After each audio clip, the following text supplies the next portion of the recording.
অন্তরে তুমি।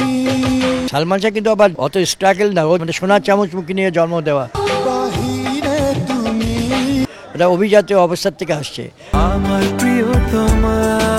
সাকিব খান কিন্তু অনেক চেষ্টা করে হয়েছে আজকে সাকিব খান। আর সাকিব খান কিন্তু একটা আসছে মানে দারিদ্রতার থেকে আসছে, ওই জন্য ওর সংগ্রামটা বেশি ছিল। আমরা একটা ইয়ং তরতাজা সুন্দর সুদর্শন একটা ফিট একটা হিরো পেতাম, এবং ওকে ও নিজে সাজাতো,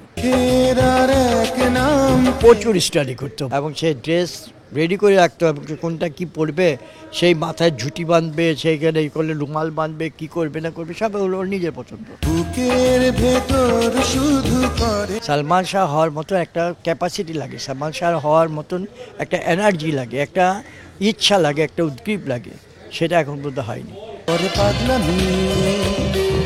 আপনি যেটা বলতে চাচ্ছেন, তাহলে এটা তার সিনেমা এবং চরিত্র নিয়ে সে প্রচুর স্টাডি করতো। বাসায় বসে এই যে এখানে এই যে স্কাটারে তার বাসায় বসে স্ক্রিপ্ট নিয়ে বসতাম, খিচুড়ি আনতোর বউ এ আনতো, সবাই খাইতাম, খেয়ে দিয়ে ওখানে বসে স্ক্রিপ্ট নিয়ে আলোচনা করতাম, এবং সে ড্রেস রেডি করে রাখতো, এবং কোনটা কি পরবে, সেই মাথায় ঝুঁটি বাঁধবে, সেইখানে এই করলে রুমাল বাঁধবে, কি করবে না করবে সব ওর নিজের পছন্দ, ওর নিজে এগুলি সব রেডি করে আনতো।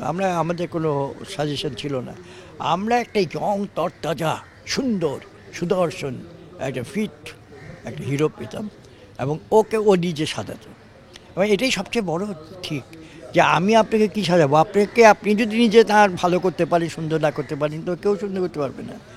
আপনাকে আগে নিজেকে মানসিকতা তৈরি করতে হবে যে আমি একটা বেটার লাইফ লিভ করব, আমি একটা বেটার অ্যাক্টিং করব।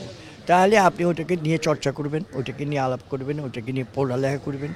আপনি যদি ওইটা যাকে হ্যাঁ কালকের কী শটটা কী ডায়লগটা বলেন, এইটা না, আচ্ছা ঠিক আছে নেন, এইভাবে করলে তার অভিনয় হলো না।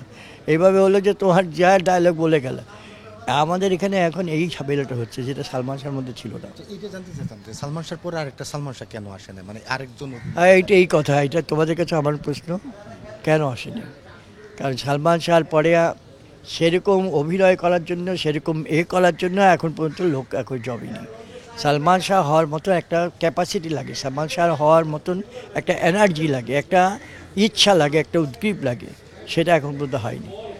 বুঝতে পারছি।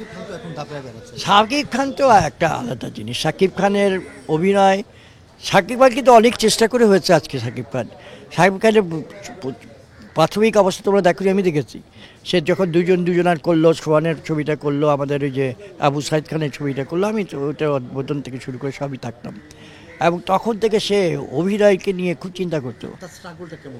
তার খুব স্ট্রাগল ছিল, সে খুব ভালো স্ট্রাগল করে ছবি করেছে। সেরকম সালমান শাহ কিন্তু আবার অত স্ট্রাগল না, ওর দুধে ও ভাত মুখে মানে সোনার চামচ মুখে নিয়ে জন্ম দেওয়া, এটা অভিজাতীয় অবস্থার থেকে আসছে। আর সাকিব খান কিন্তু একটা আসছে এর থেকে মানে দারিদ্রতার থেকে আসছে, ওই জন্য ওর সংগ্রামটা বেশি ছিল, এবং ওর প্রতিষ্ঠাটা বেশি। ওর জিনিসটা তো ওরকম ছিল যে আমি সংগ্রাম করে প্রতিষ্ঠা হব, আমার কেউ হাতে ধরে চামচ দিয়ে যাবে না, সোনা খাওয়াবে না, কেউ আমাকে লিয়ে দেবে না। সেইখান থেকে সে আজকে এখানে আছে। এবং আমি তোমাকে বলি, সাকিব খান রিয়েলি সুপারস্টার, তার অভিনয়, তার ক্যারেক্টারের সাথে মিশে যাওয়া একটু কস্টলি হয়ে যায় আমাদের জন্য, যার জন্য আমরা ধরতে পারি না। সাকিব খান যদি 10-20 লাখ টাকা দিয়ে ছবি করতো, তাহলে বাংলাদেশে এখনও 100 ছবি হতো, এবং 100টা ছবি সুপারহিট হতো। কিন্তু সাকিব খান এমন এক জায়গায় গিয়ে উঠে গেছে নিজেকে নিয়ে, কোটি টাকার ঘরে, সেখানে ছবি হয় ওই ঈদে একটা, তাও অনেক কস্টলিয়ার ছবি হয়, পুরা কস্ট উঠাতেও পারে না কেউ। তো সুতরাং আমাদের ছবির এটা এখন সাকিব খানের উচিত, ও 10-12টা ছবি করুক, নাহলে ওর মতো আরও 10-12টা সাকিব খান জন্মাক, ওর মতো সালমান শাহ আসুক, যারা করতে পারবে রোমান্টিক গল্প থেকে শুরু করে সব গল্প, এটা আমাদের দরকার খুব বেশি। এবং এই জন্য আমরা আজকে মিটিংয়ে, পরিচালক সমিতির মিটিংয়ে আমরা নতুন মুখের সন্ধানে করার জন্য আবার প্রিপেয়ার নিলাম, যে আমরা নতুন মুখ আনবো, নতুন সাকিব খান পাই বা সালমান খান শাহ পাই বা যে কোনো, আমরা নতুন আবার করব। কারণ নতুন ছাড়া এই ইন্ডাস্ট্রিকে বাঁচাতে কেউ পারবে না।